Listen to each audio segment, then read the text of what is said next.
Okay.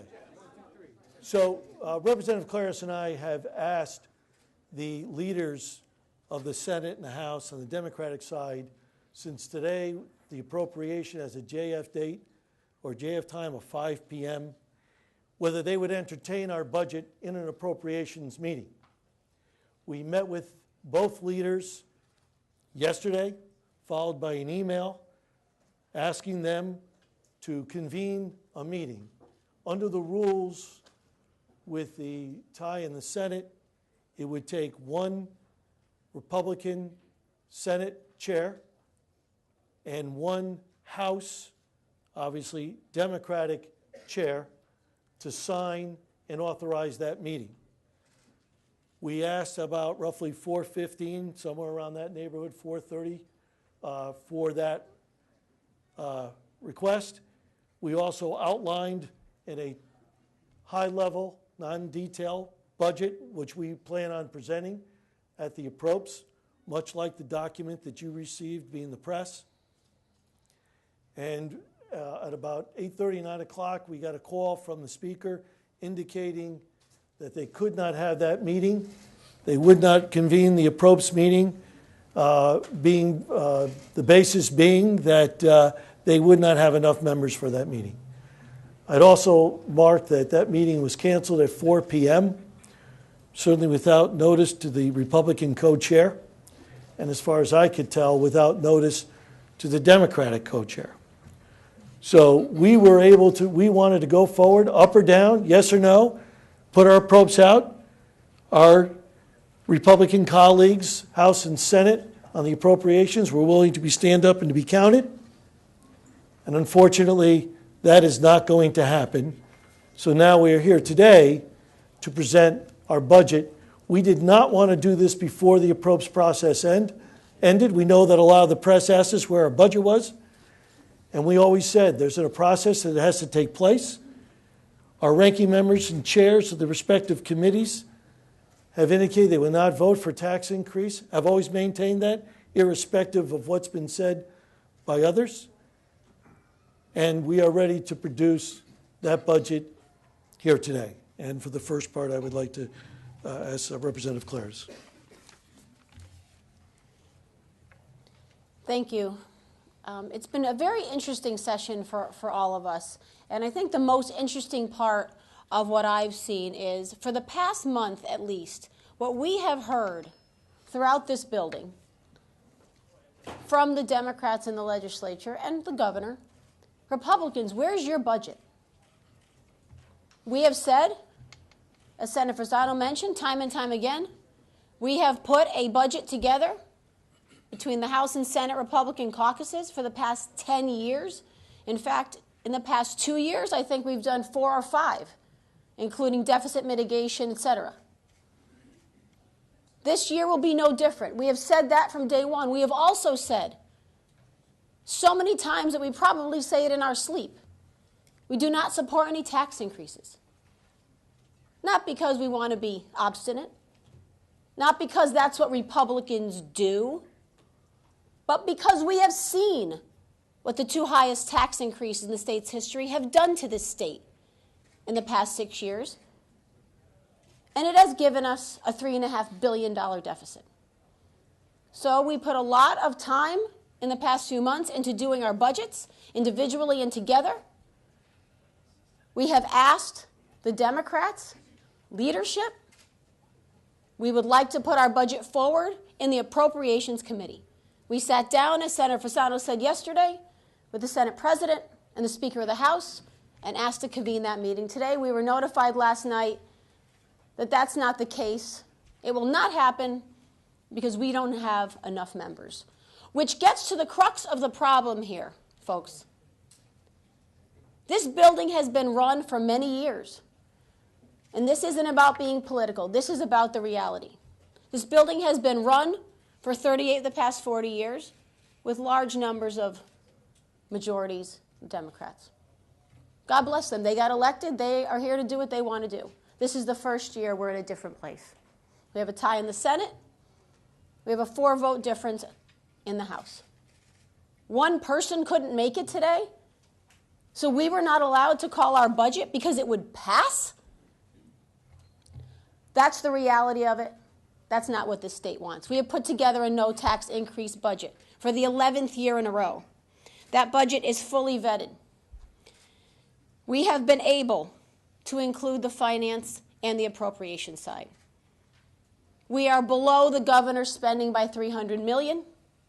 From what we saw on Tuesday, the Democrats' proposal was above the governor's spending by $400 million. All budgets, from the governor to ours to the Democrats' proposals, certainly include concessions. Hospitals are protected once again from the beating they have gotten year after year. We are protecting Social Security. We are protecting pension, the things that this state and citizens of this state ask us day in and day out.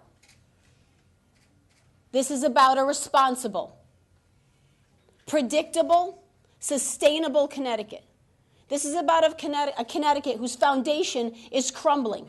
It doesn't matter what paint you put on the house. It doesn't matter how much money you put into the refrigerator, into the kitchen renovation.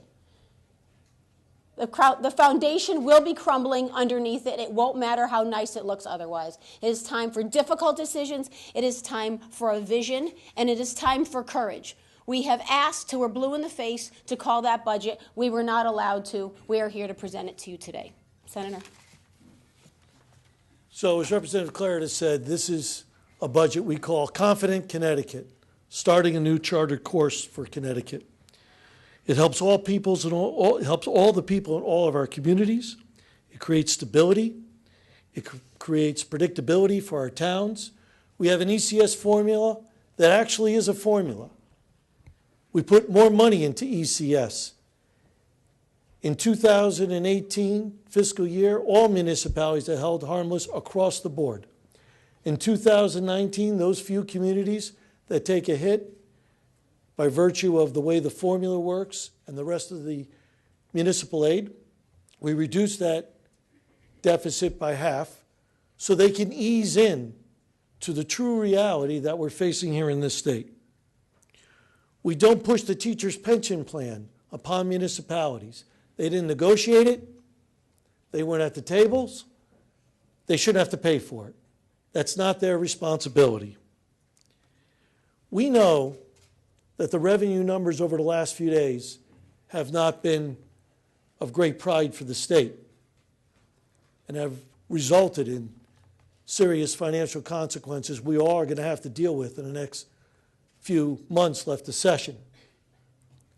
And I am sure our Democratic colleagues who have failed to put out the budget will be the first ones to say, you know what, the budgets that the Republicans just put out is out of whack in a matter of 30 seconds because our revenue is going down. We know they're going to say that because it's a cheap shot. And it's a way for them not to face the reality that they haven't done a budget and they haven't passed a budget. We're here to say we were tasked with solving the consensus revenue in January as approps was. We have met that task. We've done it with a no tax increase budget, which is what we said we would do, which is what we said we could do. The revenues are a moving target. We'll see where it lands. But this is the spinal cord for which we could go out bipartisanly, work from here, get into a room, as the governor suggested, and start to get down to business to move this along. But it's a very sad day. You know, I was just saying to Representative Clarida upstairs, when I got in the office today, my law office, we have a meeting Thursday morning, and I was kind of down. And then people were saying, why are you so down? And it is very disappointing that we are in a state that is an outlier from the rest of the nation, according to Moody's. That since 2011, we are losing revenue, we are losing people, we are losing jobs, credibility, the ability to borrow. It's sad.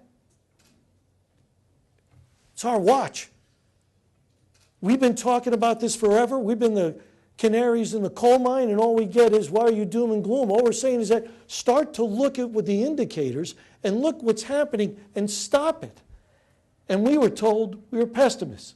We don't believe in the state. The truth of the matter is we did believe in the state and do believe in the state. We can be a better state than what we have. But we got to get real with the consequences facing our state. We have to get real with what we have and what we see, not turn a blind eye, but get to business. It starts now. Representative Claris. You know, you heard me talk about hearing for the past month or two, where's the Republican budget? Now, I have to tell you, with a tie in the Senate and a couple votes away in the House, I'm very flattered that everybody's main concern is where's the Republican budget. And I suspect that's because that's always been, for at least the past 10 years, the responsible budget, the common sense budget, the no tax increase budget, the budget that focuses on the people that need our help the most, whether it be hospitals, whether it be nonprofits, who we just sat through a public hearing on Tuesday considering taxing them, whether it be social services, intellectually disabled population. The list goes on. We hear about protecting the safety net, yet they get cut all the time, and we are focusing on that group. But I have to tell you guys, I have to tell you, what I heard come out of leadership's mouth on Monday, on Tuesday actually, Senator Fasano and I heard, are just factually untrue. Number one, I didn't know you guys were doing a budget till Monday night at 11 o'clock. My mother knew I was doing a budget. Okay, that's how many people knew, and my mother doesn't even know what the budget is. My mother barely knows where we work, and she knew we were doing a budget. They didn't know we were so against taxes. Really?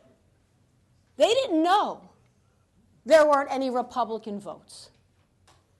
Well, I heard the number thrown around that 85% of that budget in appropriations on Tuesday was a compromise. I said, I don't know what the number was, but there's a big difference between a compromise and an agreement. Did Appropriations Committee leadership sit down and have input? No question.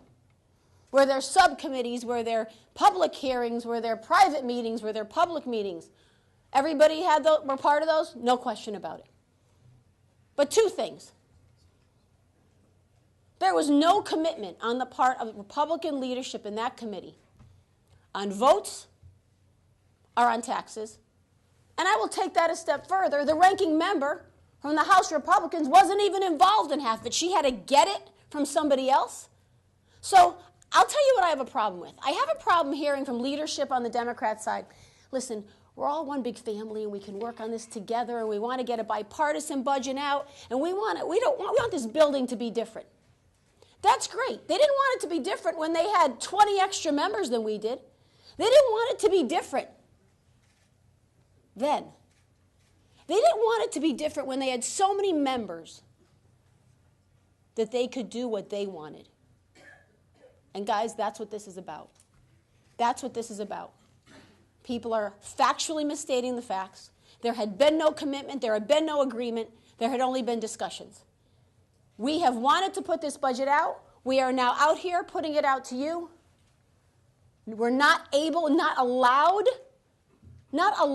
to put it out in the Appropriations Committee. I don't think 50% of the people of the state of Connecticut think that's okay, because that's who we represent. So before we just take any questions, I want Representative Claris and I would like to thank all the members of Appropriation on the Republican side and the Revenue Bonding Finance Committee, who I think are going in again at 2 o'clock.